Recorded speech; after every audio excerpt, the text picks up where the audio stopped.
Hello, and a big warm welcome to the Guardian Doula's Diary podcast. My name is Angela Deuce, or Angie. I'm your host and the founder of Guardian Doula. I'm a certified birth and postpartum doula and childbirth educator based on Sydney's Northern Beaches and serving women and their families all throughout Sydney. This podcast is an honest collection of the stories and experiences of birthing women and the professionals that support them to empower, equip, and inspire us all. Let's get into it. Hello, welcome back to the podcast. Today we're going to dive into a topic that can sometimes be controversial and sometimes I think it can catch women off guard during labour, and that is coached pushing. And coached pushing is something that can sometimes be helpful or it can be problematic. So I want to talk about what it is, when it might be used, and how you can sort of make sure it works for you and not against you. So first of all, what is coached pushing? It's exactly what it sounds like. So it's when a care provider would give you like specific instructions on how to push your baby out. So it might sound something like, okay, take a deep breath, hold it in and put your chin on your chest and push for 10 seconds. And that might be repeated 3 times or so during a contraction. Or it can be, it can be anything, any sort of guidance around pushing.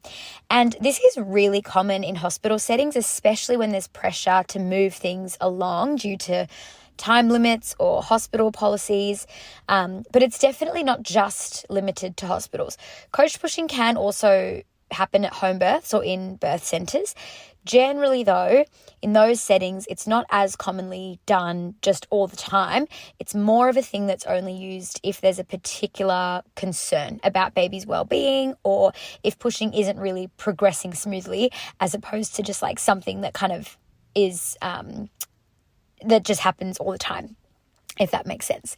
Now, coach pushing is often something that women hear a lot of mixed information on. And so some women hear that it's really awful, so they fear it. And then other women are told that it's super helpful, and so they welcome it. But the reality is that it actually can be both. It is one of those things in life that has good and bad. So that's what I want to unpack today and why I've called this episode Coached Pushing: The Good, the Bad, and the Ugly. So let's start with the good, because there are definitely times when it actually can be helpful. And some guidance can make a really big difference, especially if you've been pushing for a while and baby's close but not quite making that final move. Or another time is, if baby's getting a little bit tired or a little bit distressed and maybe not tolerating labour so well anymore. There's a good story about this. I had a beautiful client, a first-time mum, who had been in the pushing stage for a good few hours. It was almost 3 hours, and she was doing everything she could, but the baby just wasn't coming around. And my gut kind of told me that it was time to offer. And I say offer, big word, offer, because we never push anything on a woman. But my gut was telling me it was time to offer some suggestions and some coaching with positioning and with breath work, which, side note, I knew that my client was open to this because we had spoken about it throughout her pregnancy. In fact, actually help with positions was one of the main reasons that she hired me. So I just want to really quickly point out that one of the many beautiful things about having a doula on your team is that we know you and we know your preferences and we work according to those. And that sense of trust is so imperative when you're giving birth, which is why I think a huge part of the research shows continuity of care is such an important thing, and it dramatically improves birth outcomes. Anyway, back to my story. So the mum had been trying a few targeted positions. She was like, yep, great. Like, give me some tips. Why don't we see what we can do? She was happy to have a little bit of guidance. And once she tried those changes in position and some focus pushing, her baby was born like 15 minutes later. Crazy, right? And I mean, again, as a doula, I am always doing what I recently heard it described as the invisible work. And I think the invisible work is such a good way of explaining what doulas do at births. My brain is always ticking in the background for my clients because I know birth like the back of my hand, and I also know hospital policies and protocols and the whole thing like the back of my hand. And because of that, I can just foresee the way that things are likely to play out. Like as a kid, this is so funny, this popped into my head.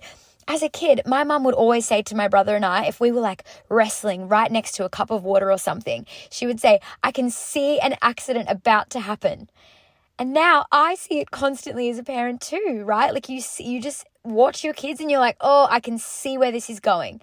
Like even, I don't know, just picture like child running down the hallway with their shoelaces untied, holding a pair of scissors. And you're like, oh my gosh, I can just see where this is going. Like you're going to trip over your shoelaces and stab yourself. Like this is so dangerous. And I think being a doula often is exactly like that. Like you just can see things coming. You know what's around the corner. And like any parent in that situation with the kid running down the hallway with their shoelaces untied, holding a pair of scissors, any parent can say, I can see where this is going.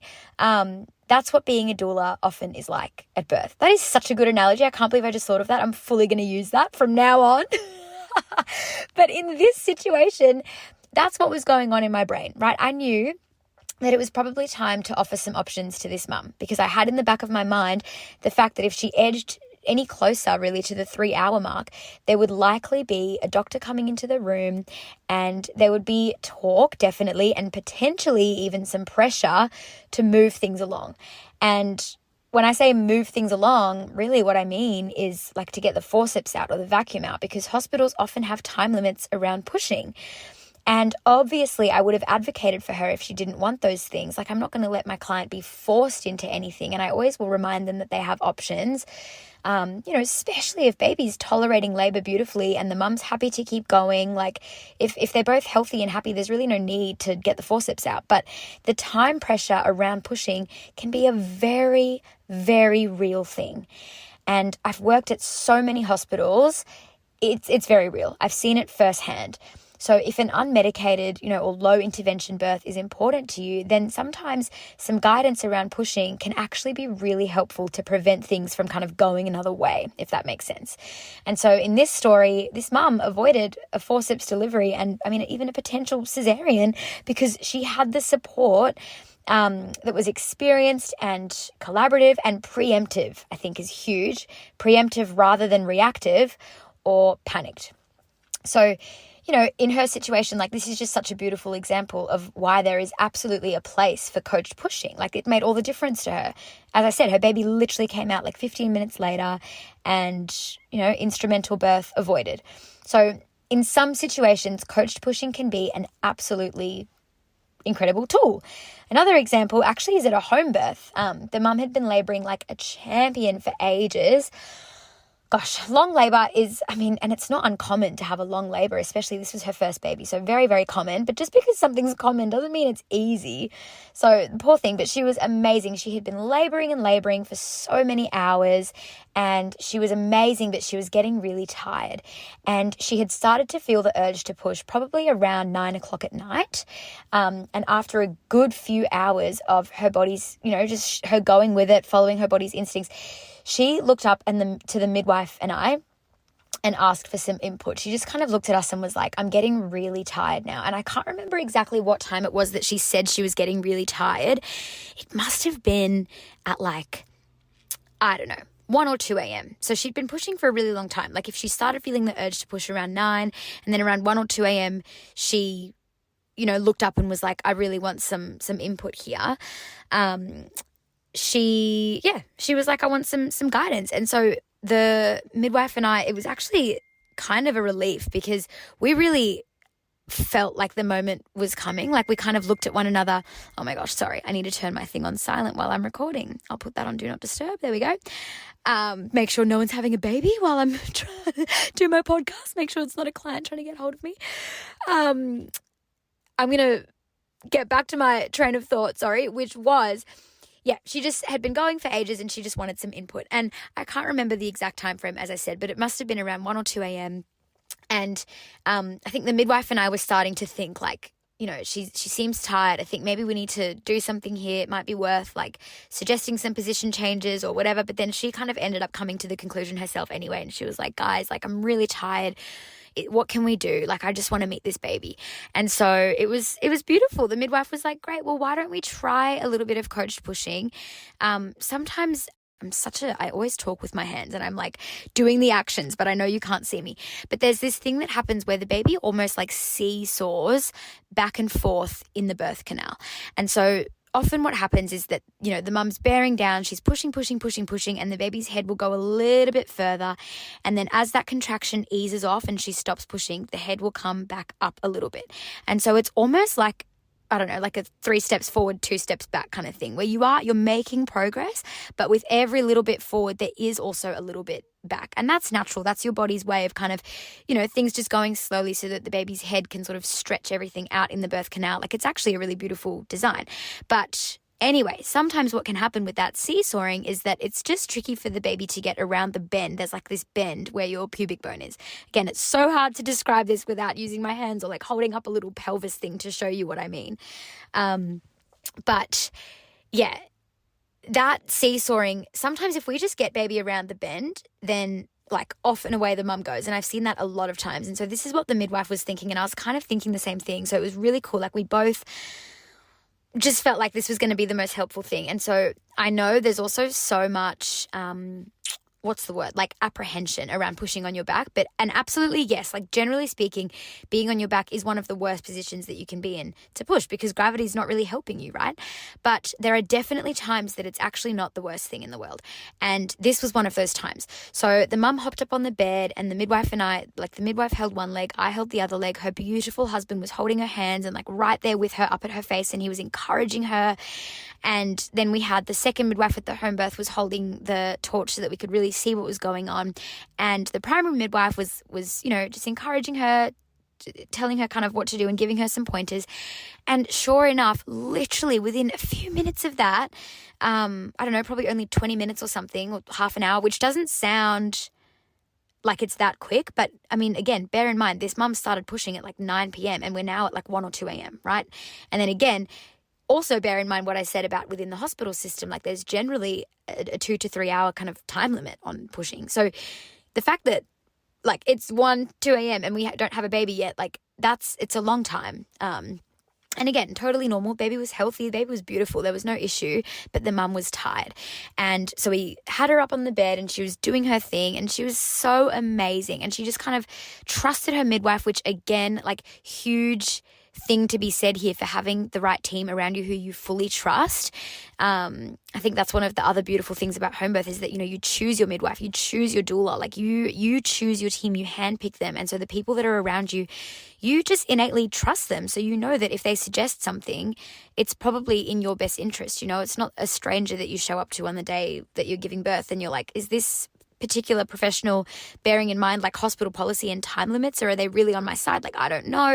It can just be complex. But anyway, within literally 20 to 30 minutes of doing that coached pushing, the baby's head started to really show. Like at the height of her contraction as she was pushing, the baby's head started to really show at her vagina. And so we were like, okay, wow, we can really see the baby's head now. This is amazing. Do you want to hop in the bath and push this baby out the rest of the way in the bath and just follow your instincts? And she was like, okay, yeah, let's do it. And so she had her dream water birth. She hopped in the bath and then, that last bit really sending the baby down, and when the baby's head started to crown and come through, was all in the bath, and that was all her following her own instincts. And it was just that little bit of coaching to get baby around the bend of her pelvis that was so helpful. And it really made such a world of difference because then she had a baby in her arms. I think it was like 3:07 or something. The baby was born shortly after 3 a.m. So yeah, I mean, I just say that to highlight that there is a place for this stuff. In some situations, it can totally be a helpful thing. Now, another example of when coached pushing can be good, remember I said we're going to break this episode up into the good, the bad, the ugly. So one more thing that I'll say about the good is that coached pushing also can be helpful if you have an epidural and you can't really feel what's going on, particularly when the widest part of the baby's head is coming through. Being told when to really slow down and pant. So instead of, I'm just going to fully do it. So imagine I'm pushing, I'm bearing down, I'm going like really exerting a lot of energy to try and send that baby down. But then once the head is really like right there and the widest part of the head is coming through, instead of that type bearing down pushing, what can be super, super helpful is to really just slow it down and even like almost stop pushing a little bit and just let baby kind of make their way through. And instead of that intense bearing down, doing some panting. So it might be a bit like that, just to really help the skin around your perineum stretch beautifully around the baby's head.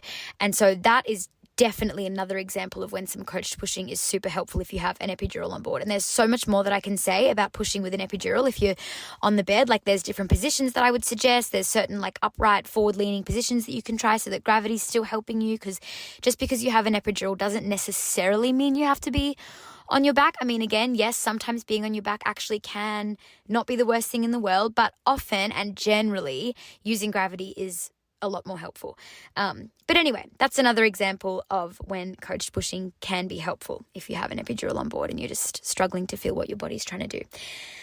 But now let's talk about the bad, because sometimes it's not super helpful. And I think one really big example of when it's not super helpful is if coached pushing is introduced too early, like way before the woman's body is even ready. If you are not feeling the natural urge to push and someone is telling you to bear down, and again, like, so now I'm talking about if you are unmedicated, right? Let's say you do not have an epidural, you can feel what's going on. You know what your body's doing.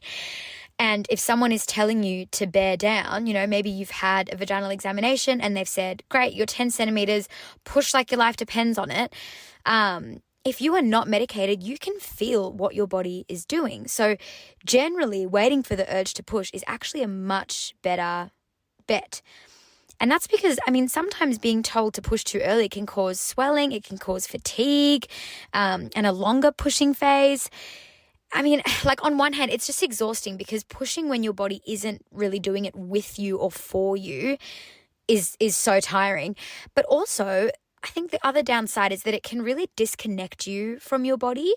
Birth works with your body's feedback. And so when someone starts shouting numbers at you and being like 1, 2, 3, 4, 5, 6, okay, deep breath again, like, you know, almost like barking orders at you while you just hold your breath and push really hard and you're not really, you know, going with your instincts, it's easy to feel like you're not really the one experiencing your birth, or that you are not the one in the driver's seat doing it, that you're kind of having things dictated to you. And that can be really hard. So, I mean, that's one sort of downside of coach pushing that I think women sometimes find. Another example of when it's not super helpful, and this is so simple, I know, but it's worth calling out.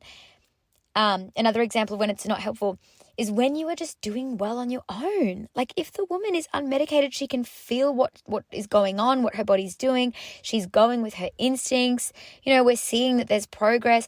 Like there's no reason to start yelling at that woman. All right, up on the bed, onto your back, hold your breath and push. Like, oh my gosh, leave her alone. She's doing it, right? So I think that's another example of when it can be bad. Like, you know, if the woman's, and again, not bad, but I'm saying the word bad just for the context of like the good, the bad, the ugly, just that sort of title. You know, when it's not so helpful. Like if she is doing her thing, she wants to experience birth as like a rite of passage where, you know, her body's doing it and she's just like trusting her body, she's going with her instincts. And if that is working for her, then like, oh my gosh, that is absolutely not the time where you need to intervene and coach the pushing.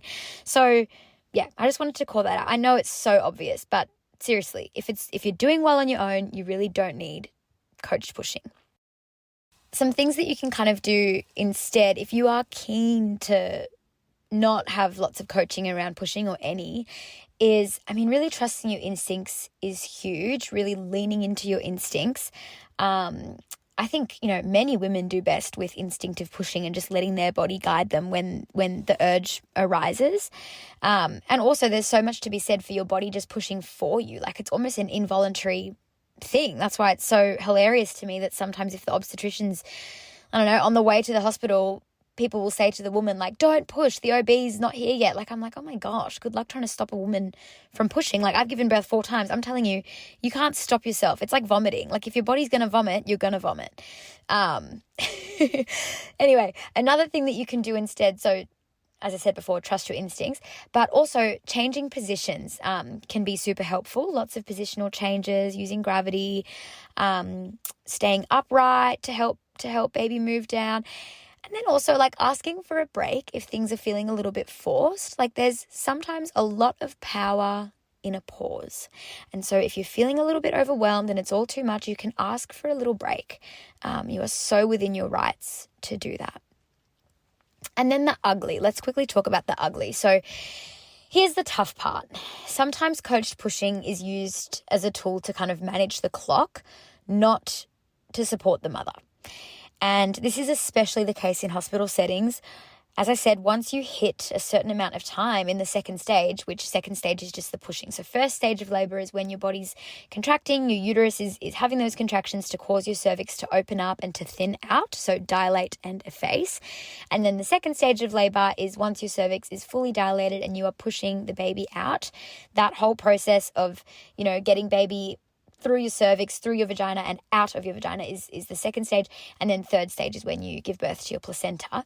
But yeah, those time limits in the hospital setting, once you hit a certain point in that second stage, the pressure starts to build from, policy and staffing or shift changes or whatever. Suddenly you're being told to push harder, longer, faster, even if you were maybe doing okay on your own, or the baby's healthy, you're healthy, everything's okay. Maybe it doesn't even really feel right to be like rushed a lot, but it's, I don't know, you just find yourself on the hospital's clock. And I think this is where having the right support really matters most. And this is where a doula comes in.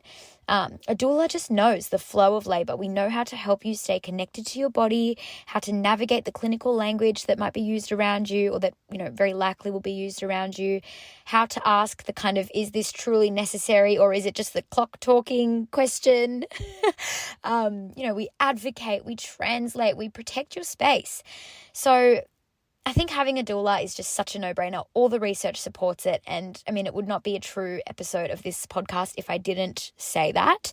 I think the one thing that I just shout from the rooftops is like, oh my gosh, hire a doula. It's like one of the things that you can control about birth. And I mean, there's a lot of things that you control about birth. I've actually done a whole separate podcast episode on, putting in place the things that you do have control over so that the parts of birth that you don't have control over are so much less overwhelming. So you should go listen to that. I feel like it was episode 10 maybe. Anyway, coached pushing. I'm wrapping it up. It's not good or bad in itself. It is a tool, and like all tools, I think it just depends how they're used, when they are used, and why they are used. So I think really it comes down to having someone by your side who knows how to support you through every stage of birth, who really knows how to work with the system without letting it run over you. And yeah, if you want someone by your side who knows how to support you like that, then this is definitely your sign to get a doula on your team. I would love to support you. So if you're keen on working with me as your doula, then definitely reach out via email or my website, which should be linked wherever you're listening to this. And let's chat about working together. You can do this, and you don't have to do it alone. You've got this. I'll see you on the next episode. Hope this was helpful. Thanks for joining us for this episode. I hope you enjoyed it. If you did, please leave a rating or a comment, and I can't wait to see you back here for the next one.